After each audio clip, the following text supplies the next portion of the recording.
ఓం నమ శివాయ. ఓం నమో వెంకటేశాయ. శ్రీమాత్రే నమ. అమ్మవారి కృపా కటాక్షాలతో మనమైతే కామాఖ్యాదేవి ఆలయాన్ని దర్శించడం జరిగింది. ఇక్కడ మనం గమనించినట్లయితే 10 రూపాల్లో ఉన్న అమ్మవార్లు మనకు దర్శనం ఇవ్వడం జరిగింది. వీటిని మనము దశమహావిద్యలు అంటాము. సుప్రసిద్ధమైన అష్టాదశ శక్తి పీఠాలలో అతి శక్తివంతమైన ఆలయం కామాఖ్యాదేవి ఆలయం ఒకటి. ఎక్కడ ఉంది అంటే అస్సాంలోని బ్రహ్మపుత్రా నది ఒడ్డున గౌహతికి సమీపంలో నీలాంచల పర్వతం పైన అమ్మవారు ఉంది. ఇక్కడ వెలిసిన దేవిని కామాఖ్య అని కామరూపిణి అని పిలుస్తారు.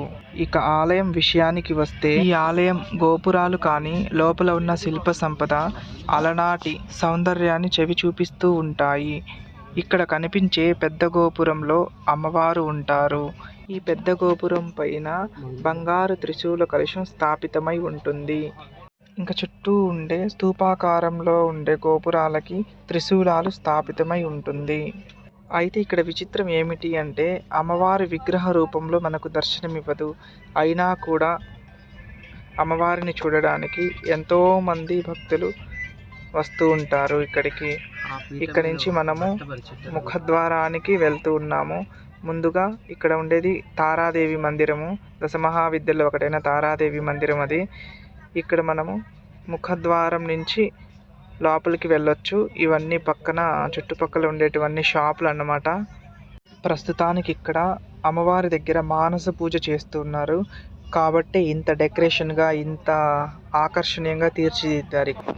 మనం గమనించినట్లయితే ముఖద్వారం దగ్గర ఉండే ద్వారానికి ముందుగా అమ్మవారి వాహనమైనటువంటి సింహాలు 2 స్వాగతం పలుకుతూ ఉంటారు. ముఖద్వారం నుంచి మనం లోపలికి వెళ్తాము. వెళ్ళిన వెంటనే ఇక్కడ ఒక ముఖ్య ద్వారం ఉంటుంది. ఇందులో నుంచి మనం నేరుగా వెళ్తే అమ్మవారిని దర్శించుకోవచ్చు. కానీ అంత ఈజీగా పంపించే లోపలికి. ఇక్కడ విచిత్రంగా ఉన్నాయి విగ్రహాలన్నీ, చాలా చక్కగా తీర్చిదిద్దారు. ఒక్కొక్క విగ్రహానికి ఒక్కొక్క విశిష్టత ఉంది. ఈ విగ్రహాలన్నీ అమ్మవారికి రక్షణగా ఉంటాయి.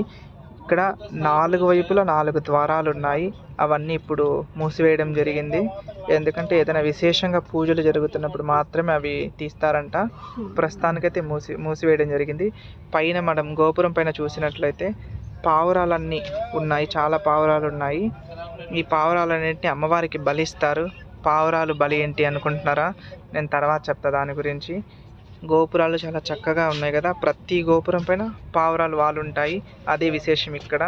ప్రతి గోపురానికి ఇక్కడ త్రిశూలంతో కలశం స్థాపితం చేసుంటారు. అయితే ఈ క్షేత్రానికి సంబంధించి ఒక పురాతనమైన కథ కూడా ఉంది. ఆ కథ ప్రకారం దక్ష ప్రజాపతి యజ్ఞం చేస్తూ పరమేశ్వర్ని పిలవడు.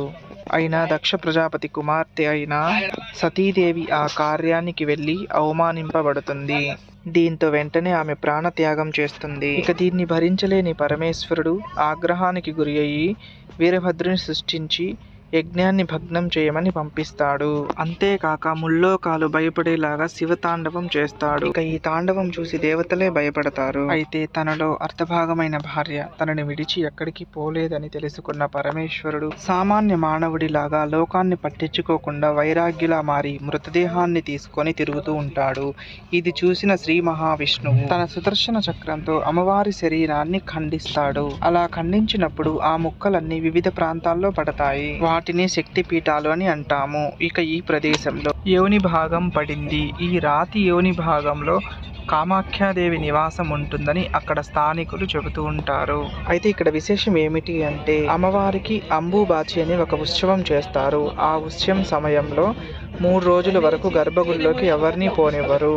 గర్భగుడి బయట దగ్గర మహాయోగులు, సిద్ధులు, నాగసాధువులు, అఘోరాలు ప్రత్యేక పూజలు, హోమాలు నిర్వహిస్తూ ఉంటారు. ఈ సమయంలో ఎవరిని లోపలికి పోవడానికి అనుమతించరు.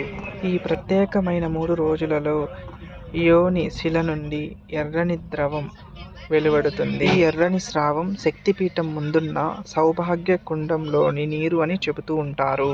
అయితే ఈ ప్రత్యేకమైన 3 రోజులు ఆలయం మూసి ఉంచుతారు. భక్తులు ఎవరు లోపలికి వెళ్ళాలన్నా భయపడుతూ ఉంటారు. ప్రతిరోజు ప్రదోష కాలంలో అమ్మవారికి భజనలు చేసి కీర్తనలు పాడి ఇలా సంధ్యాహారతి ఇస్తూ ఉంటారు. ఇది చాలా విశేషంగా జనాలు చూస్తూ ఉంటారు. అయితే మనంతో చూసి అమ్మవారి హారతిలో పాల్గొందాం రండి.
ఇక్కడ మనం గమనించినట్లయితే చాలా వరకు అందరూ కూర్చొని ఎవరి పనుల్లో వాళ్ళు చేసుకుంటున్నారు.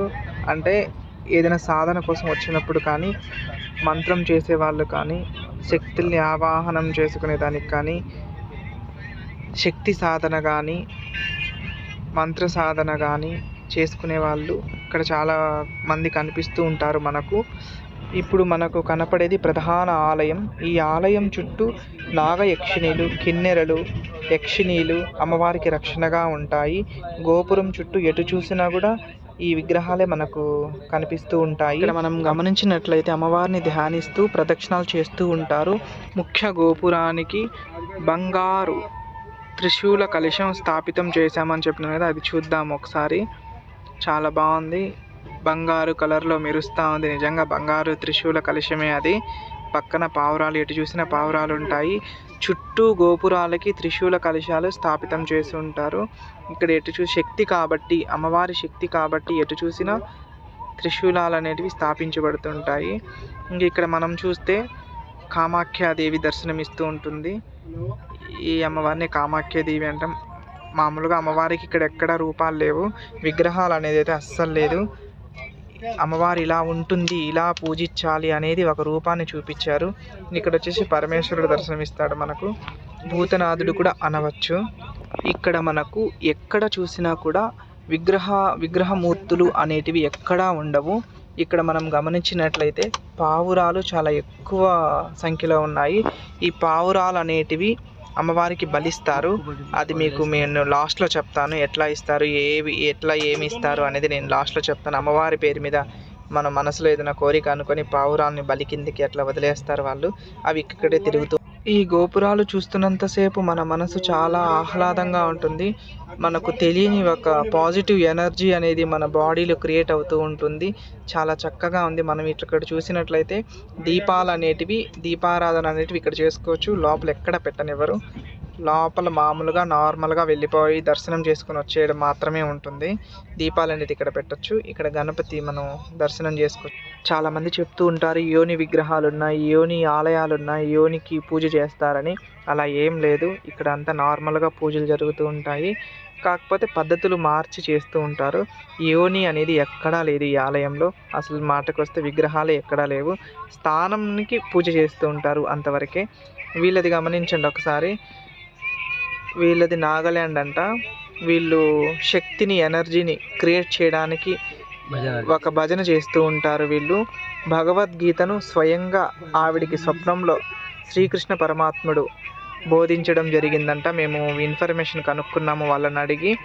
మన సామ్ అక్కడి నుంచి చూస్తూ ఉన్నారు వాళ్ళు ఎలా చేస్తున్నారు ఏంటి అని. వాళ్ళు ఒకరి తర్వాత ఒకరు ఇట్లా వాళ్ళకు సంబంధించిన కొన్ని మంత్రాల ద్వారా ఎనర్జీని, శక్తి అనే ఒక ఎనర్జీని క్రియేట్ చేసుకునే దానికి మాత్రమే అట్లా చేస్తూ ఉన్నారు. ఇది దేనికి ఉపయోగపడుతుంది అనేవి కూడా మేము కనుక్కున్నాము వాళ్ళని అడిగి. వీళ్ళిద్దరు అనేది ఒక డాక్టర్లు అన్నమాట. వీళ్ళ ద్వారా కొన్ని వందల వేల మంది బతుకుతున్నారు. మానసికంగా బాధపడే వాళ్ళు కానీ, మెంటల్గా డిస్టర్బ్ అయిన వాళ్ళు కానీ చాలామందిని వీళ్ళు బాగు చేస్తూ ఉన్నారు. అమ్మవారి ఆలయం చుట్టూ 4 మూలలా నిలబడుకొని ఇట్లా శబ్దాల ద్వారా భగవద్గీతను పట్టుకొని ఒక కొత్త ఎనర్జీని వీళ్ళు క్రియేట్ చేసుకొని ఒక శక్తి పొందడానికి మాత్రమే వీళ్ళ సాధన అంట. మేము అడిగి కనుక్కున్నాం. వీళ్ళ చిన్నగా నాగాల్యాండ్ అనే ఒక దీవిలో ఉంటారంట. నాగాల్యాండ్ కూడా కాదు, మనకెవరికి తెలియదని చెప్పి నాగాల్యాండ్ అన్నారు వీళ్ళు. నాగాల్యాండ్లో కూడా ఒక చిన్న పల్లెటూరు అంట వీళ్ళది. మనకు అది అర్థం కాదని నాగాల్యాండ్ అని చెప్పారు. వీళ్ళతో మనం వీళ్ళిద్దరు డాక్టర్లు అన్నమాట. శక్తిని పొంది ఆ శక్తి ద్వారా వీళ్ళతో పాటు కొంతమందిని తీసుకొని వచ్చినారు క్లయింట్స్ని. వాళ్ళని క్యూర్ చేయడానికి మాత్రమే వీళ్ళు శక్తి పొందుతున్నారు. ఈ బుక్కులు పట్టుకొని ఉంది కదా, ఆవిడికి మాత్రం స్వయంగా శ్రీకృష్ణ పరమాత్ముడు ధ్యానంలో కూర్చొని స్వప్నంలో మరియు దర్శనమిచ్చి భగవద్గీతను బోధించమని స్వప్న దర్శనము ఇచ్చారంట. लेकिन नागालैंड से इतना दूर नहीं है, लेकिन हम दीपू बोलने से दीवी नहीं पता, इसलिए हम नागालैंड बोलते हैं. लेकिन नागालैंड से हम आधा घंटा टाइम ट्रेन पे. लेकिन नागालैंड तो सब लोग पता है, लेकिन दीपू को बहुत कुछ पता नहीं. कहाँ देश पे है, कौन सा देश पे है. छोटा गाँव है. हाँ, छोटा गाँव का है, लेकिन सब जाति का है. और साधु लोग जाता है पावर के लिए और लक्ष्मी के लिए. तो हम सच्ची का संसारी उधर मंदिर है. हाँ, मंदिर है मेरा घर. और माँ का जायगा बड़ा के करता है 15-10 के. हम 20 साल हुआ जायगा करके माँ का. हाँ, हम सब बोलते हैं कि आपको भी माँ आता है. हाँ, माँ भी मेरा साथ है. नृत्य भी सिखाता है, भोजन भी सब सिखाता है. हम तो सिनेमा लोग जाता है, भगवान का वो चीज़ नहीं है. हम सब सपना में सिखाता है. ये सुबह सुहागा कर रहा है, ये भी सपना सिखाता है. आज शिव जी हम नृत्य कर रहे. शिव जी को प्रणाम करो, शिव जी को दर्शन करो, शिव जी को प्रणाम करो. सबका सपना का है. हम तो मोबाइल से नहीं, जितना हम भगवान का भजन करते हैं सबका हम सपना का है, दूसरा का नहीं. मोबाइल पे नहीं, टीवी पे नहीं. डायरेक्टली सपना सिखाता है. नृत्य भी सपना का है, सब सपना का है. हाँ, आपका साथ हम जैसा बात कर रहे हैं.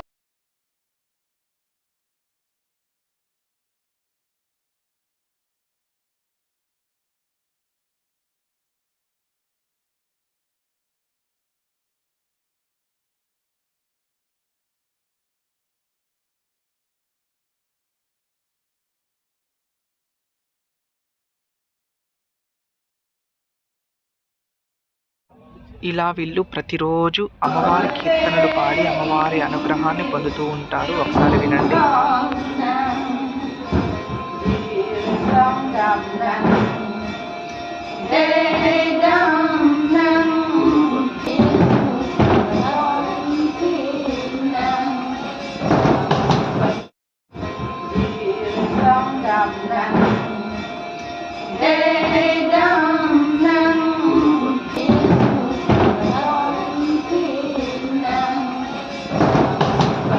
బలి గురించి అనుకున్నాం కదా, అవును నిజము. అమ్మవారికి పంచబలులు అనేటివి ఇస్తూ ఉంటారు ఇక్కడ. పంచబలులు ఏంటి అంటే మొట్టమొదటగా చెరుకు, బూడిది గుమ్మడికాయ, చేప, బతికిన చేప, తర్వాత మేక, తర్వాత దున్నపోతు. మీరు అక్కడ చూసినట్లయితే అక్కడ వీడియో తీయనివ్వట్లేదు, ఇది బలిచ్చే స్థానము. ఈ స్థానంలోనే పంచబలులు అనేటివి జరుగుతూ ఉంటాయి. చాలామంది చాలా రకాలుగా అంటారు, అవి ఇస్తారు ఇవి ఇస్తారు అది ఇది అని. అట్లా ఏముండదు. మీకు ఇక్కడ క్లియర్గా చూసినట్లయితే ఇట్లానే ఇదే విధంగా ఇస్తారు. తర్వాత ఇది తీసుకొని వెళ్ళి అమ్మ దగ్గర ప్రసాదంగా పెట్టి, నైవేద్యం కూడా అమ్మవారి దగ్గరికి గర్భగుడిలోకి తీసుకొని వెళ్ళరు, బయట అర్ధమండపం ఉంటుంది, అక్కడ దాకా తీసుకొని వెళ్ళి అమ్మవారికి నైవేద్యం పెట్టి మళ్ళీ తీసేయడం జరుగుతుంది. ఈ వీడియో మీకు నచ్చినట్లయితే లైక్, షేర్, సబ్స్క్రైబ్ చేసి కామెంట్ చేయండి. అలాగే శ్రీ విజయ చాముండేశ్వరి దేవి తరపున మీ అందరికీ శుభాశిష్యులు, అందరికీ అమ్మ అనుగ్రహం కలగాలి. తదాస్తు తదాస్తు.